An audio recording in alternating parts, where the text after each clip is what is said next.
गांव की जिंदगी हमेशा सादा मगर दिल को सुकून देने वाली हुआ करती है, जहां लोग एक दूसरे से जुड़े रहते हैं, एक दूसरे के दुख सुख में शरीक होते हैं और छोटी छोटी खुशियों को बड़े अंदाज में मनाते हैं। एक ऐसा ही मंजर दो पहाड़ों के बीच आबाद दो गांव का था, जिन्हें एक छोटी सी कच्ची सड़क आपस में जोड़ती थी। लेकिन दिलचस्प बात यह थी कि दोनों गांव में जिंदगी के सारे इंतजामात अलग अलग थे सिवाय एक चीज के, और वो था एक ही दुकान जो दोनों गांव के बीच में वाक़ थी। इस दुकान को लोग दूर दूर से जानते थे, क्योंकि ये न सिर्फ सौदा सलफ खरीदने की जगह थी, बल्कि एक ऐसी जगह भी थी जहां लोग बैठकर बातें करते, किस्से कहानियां सुनाते और अपनी थकन दूर करते थे। इस दुकान का मालिक एक बुजुर्ग आदमी था जिसे सब हाजी चाचा कहते थे।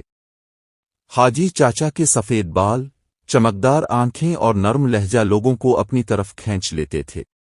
वो सबको यकसां इज्जत देते थे, चाहे वो अमीर हो या गरीब, बूढ़ा हो या बच्चा। उनकी दुकान में चीनी, आटा, दाल, तेल, साबुन, मिठाइयाँ और बच्चों के लिए छोटे छोटे खिलौने सब कुछ मिलता था। दोनों गांव के लोग इसी एक दुकान पर आते, सौदा खरीदते और खुशी खुशी वापस जाते। लेकिन कहानी सिर्फ इतनी सादा नहीं थी, क्योंकि वक्त के साथ साथ कुछ लोग लालच में आने लगे। कुछ को शक होने लगा कि हाजी चाचा एक गांव को दूसरे से ज्यादा चीजें देते हैं। ये वो लम्हा था जहां से कहानी ने एक नया रुख लिया। एक दिन दोनों गांव के लोग दुकान पर इकट्ठे हुए और बहस छिड़ गई कि हाजी चाचा किसको ज्यादा अहमियत देते हैं। एक नौजवान बोला, चाचा हमेशा दूसरे गांव वालों को पहले सामान देते हैं। दूसरा बोला, नहीं, वो तो हमारे गांव वालों को रियायत देते हैं। इस बहस ने दोस्ती की बजाय दूरियां पैदा करनी शुरू कर दी। हाजी चाचा खामोशी से सब सुनते रहे, लेकिन उनके दिल में ये दुख बैठ गया कि लोग उन पर भरोसा खो रहे हैं। उन्होंने सोचा कि लोगों को सबक सिखाने का वक्त आ गया है। अगले दिन जब लोग दुकान पर आए तो दुकान बंद थी। सब हैरान हो गए कि आखिर दुकान क्यों बंद है। बगैर दुकान के दोनों गांव का गुजारा मुश्किल हो गया, क्योंकि करीब कोई और दुकान नहीं थी। आटा, चीनी, तेल सब खत्म होने लगा। बच्चे मिठाई के लिए रोने लगे, औरतें परेशान हो गईं और मर्द एक दूसरे को इल्जाम देने लगे कि दुकान बंद होने की वजह तुम्हारी शिकायत। कुछ दिनों में लोगों को एहसास हुआ कि दोनों गांव का जीना इसी दुकान की बदौलत आसान था, और हाजी चाचा ने कभी किसी के साथ नाइंसाफी नहीं की। उन्होंने एक मुश्तरका इजलास बुलाया और फैसला किया कि हाजी चाचा से मुआफी मांगी जाए और उन्हें दोबारा दुकान खोलने की दरख्वास्त की जाए।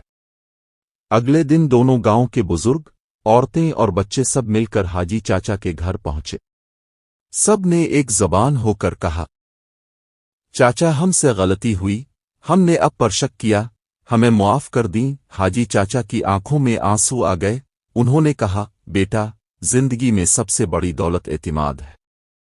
अगर तुम एक दूसरे पर भरोसा रखोगे और मिलजुल कर रहोगे तो तुम्हारे गांव हमेशा खुशहाल रहेंगे। फिर उन्होंने दुकान दोबारा खोली, लेकिन एक शर्त के साथ, ये दुकान अब सिर्फ सौदा बेचने की जगह नहीं रहेगी। ये एक ऐसी जगह होगी जहां दोनों गांव के लोग मिल बैठेंगे, अपनी खुशियां और गम बांटेंगे और एक दूसरे की मदद करेंगे। यूं वो दुकान एक इखलाकी सबक की अलामत बन गई। बच्चे वहां कहानियां सुनते, नौजवान ख्वाब बांटते और बुजुर्ग नसीहतें करते। दोनों गांव के लोग एक दूसरे के करीब आ गए और वो छोटी सी दुकान उनकी दोस्ती का पिल बन गई। इस कहानी से हमें ये सबक मिलता है कि शक और लालच इंसान को तोड़ देते हैं, लेकिन एतिमाद और इत्तेहाद हमेशा कामयाबी की तरफ ले जाते हैं।